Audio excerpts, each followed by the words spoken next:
Hello and welcome to North West Tonight. Police are appealing for help after a teenage girl was left with life-changing injuries after a hit and run in Bolton last night. They're looking for this red Audi which failed to stop after two teenage girls were hit while crossing Great Moor Street at around 9 o'clock. The 14-year-old was taken to hospital with pelvic and abdominal injuries. A 17-year-old was treated at the scene for minor injuries. A woman's been seriously hurt after she was hit by a car which was being chased by police. The pedestrian was hit at the junction of Sleepers Hill and Waltonbreck Road in Liverpool just after 1 this morning. Merseyside police said the officer stopped to give first aid before the woman went to hospital. A 38-year-old man from Bromborough has been arrested on suspicion of causing injury by dangerous driving. Now, 40,000 runners from all over the world took to the streets of Greater Manchester today for the Manchester Marathon. It's the second biggest marathon race in the UK after London, which took place last weekend. Our reporter Mairead Smith was there. The final stretch before the start. It's great to be here, isn't it, after lockdown, to see so many people. It's great. The runners were raring to go after a 20-minute delay. Most of this lot entered this run after the last Manchester Marathon 2.5 years ago. Since then, it's increased in numbers by 50%, and this lot have raised around £5 million for charity. It's just so important for so many reasons, but the most important reason is all these runners who've come from all over the world. I spoke to someone from California yesterday who said he's done it before, he loved it and he's come back. They love the route, they love the friendliness, so it's just massive. This is how you're celebrating your 40th birthday. Bonkers, I know. How do you feel? Terrified. It's my first marathon and I gotta go.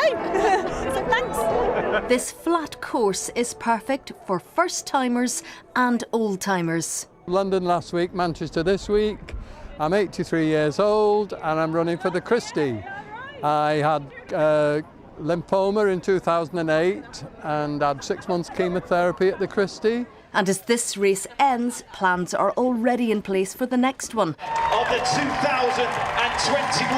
Therma Manchester Marathon, it is Matthew Crean. Applications for April's Manchester Marathon close on Wednesday.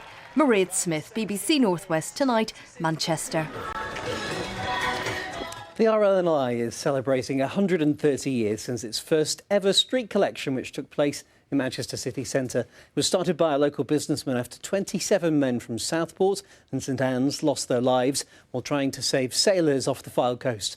Crew and volunteers gathered in the city today to recreate the picture taken on that first street collection and raise money for the charity.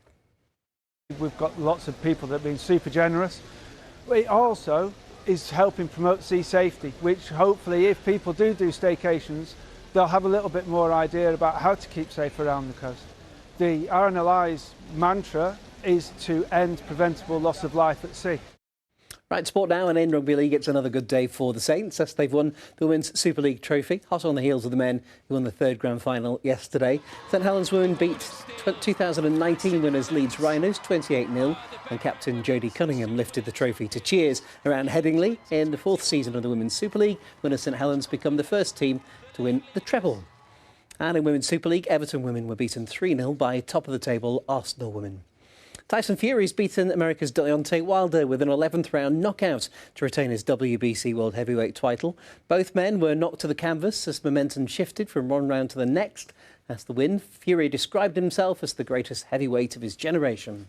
There were some shaky moments in there, but I never lost faith. And I continued on and I carried on and persevered and I got that single punch knockout. You know, as soon as I landed it, I jumped on the ropes. I knew it was over. He wasn't getting back up from that. It was a great trilogy and you need a good dance partner for trilogies, and Wilder's been a good dance partner, but there was no rematch clause. It's actually done. Wilder is done. There's no more Deontay Wilder. Right, weather now from Gillian Brown.